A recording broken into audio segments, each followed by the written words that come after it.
Hey everyone, and welcome back to the worst channel on YouTube. My name is Matt, and this is my series on Buddhism. Thank you for checking this out, and if you enjoyed, please leave a like and subscribe. If you do subscribe, make sure to hit that bell notification so you never miss an upload. Nirvana, the mental state promised in the third noble truth of Buddhism. It's a state of mind where suffering is eliminated. But is this even possible? Before I get started, the first thing I'll say about this topic is that I'm not sure the answer to the question, is Nirvana real? I'm really asking it. I bring it up because I'd like to start a discussion on it, and so make sure to leave your comments below with your thoughts. This is similar to the last episode where it's just more of a conversation starter. So, Nirvana is characterized by the destruction of delusion and attachment. But is this possible for any person to actually achieve? After all, what is life without any form of attachment? These are thoughts that I've had during meditation and just, regular reading of the Buddhist scriptures. And everyone has different answers, but something I want to talk about that is related is a concept in modern psychology called the hedonistic treadmill. So there's a lot of literature on this topic, but basically it boils down to the idea that every person will return to the same general level of happiness over time, no matter what happens. So, for example, if you fulfill a dream, you may be elated for a short period, but after time goes on, you will return back to your natural state. This drives us to try and seek more and more pleasures, and hope that the next one will be lasting, only to find out that it isn't. This is also the same thing that causes quote-unquote first world problems, where people who live in the so-called first world may have a much better situation than others who aren't living there, but they'll still find problems throughout their lives.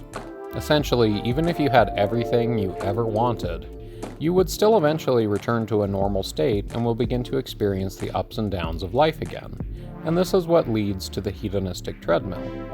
People continue to climb up the endless path for greater and greater highs, hoping each time that they will last, only to be disappointed. This is exactly what the Buddha described as being samsara, our natural state of mind. It is a constant cycle of ups and downs, continually wandering from pleasure to pleasure, hoping that the next one will be forever. When framed this way in modern psychological terms, Nirvana is merely ending the hedonistic treadmill. But is that all there is to it?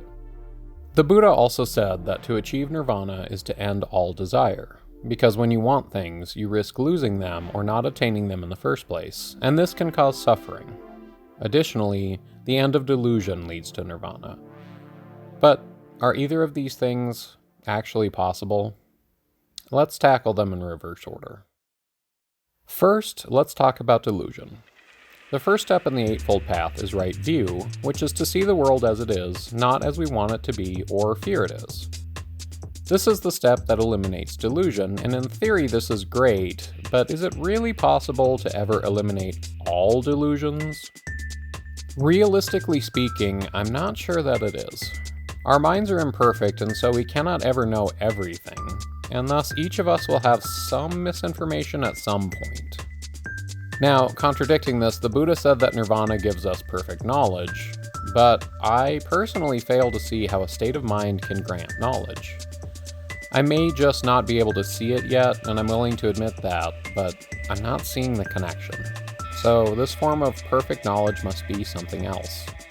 In my opinion, it must be perfect knowledge of one's own mind, and not of everything in the world.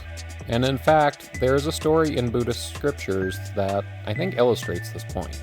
The Buddha initially forbade women from becoming Buddhists or following him, thinking that they were not spiritually mature enough to be religious. This was the prevailing viewpoint of the time and the society that he lived in. His aunt proved him wrong, though, showing that she could lead a spiritual life, and taught him that women were able to practice and just be as spiritual as men, and he learned that they were equal. Due to this example, he changed his mind and said that women were spiritually equal to men and allowed them into his order. This story shows that the Buddha, who was the pinnacle of nirvana and enlightenment, really didn't know everything, and thus nirvana didn't grant him so-called perfect knowledge, as in perfect knowledge of the world, So that's why I'm inclined to believe it's perfect knowledge of oneself. Therefore, when we talk about the elimination of delusion, we're really talking about eliminating delusions about yourself and one's own mind. With this perspective in place, is this even possible? I don't see how it would be impossible, so I would have to say that it is possible even if it is quite difficult. And from this perspective, Nirvana is real and achievable. But what about the second point, that Nirvana is the end of all desire? Can a person truly be without desire or wants? Also, what would life be without any form of want or desire? If someone was truly and completely without wants, they would sit there and die. They would have no desire to breathe, to eat, or even to move. This hardly sounds like the bliss promised by Nirvana. In fact, it sounds closer to extreme depression.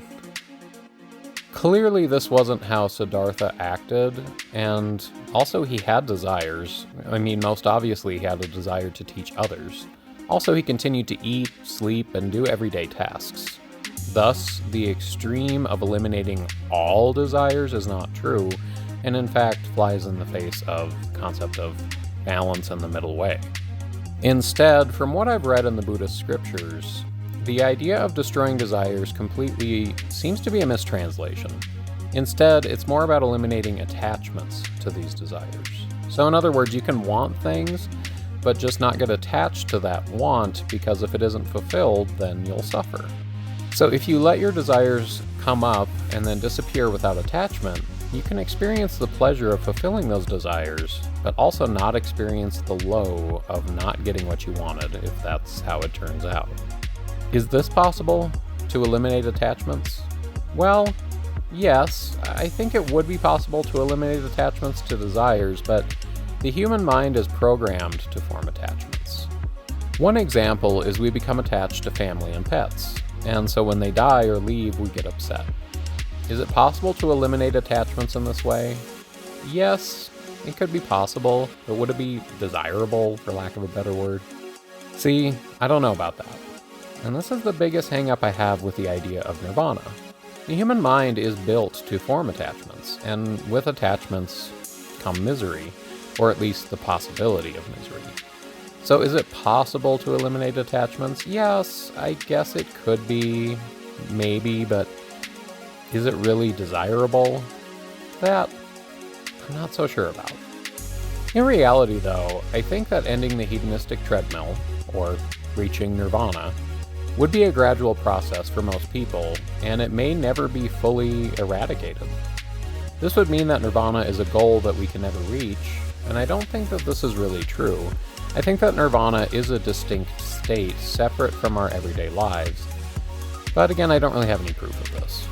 What we do know is that a person can lessen their attachments to desires and lessen their delusions about themselves, and thus move closer to nirvana. And this is the closest answer I have right now to the question, is nirvana real?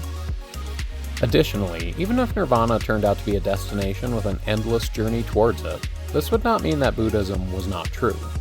We can still test it for ourselves to find out its truth, and it was our expectation about nirvana that was incorrect. So I will continue to search for the full answer to this question, but I am curious as to what everyone else thinks.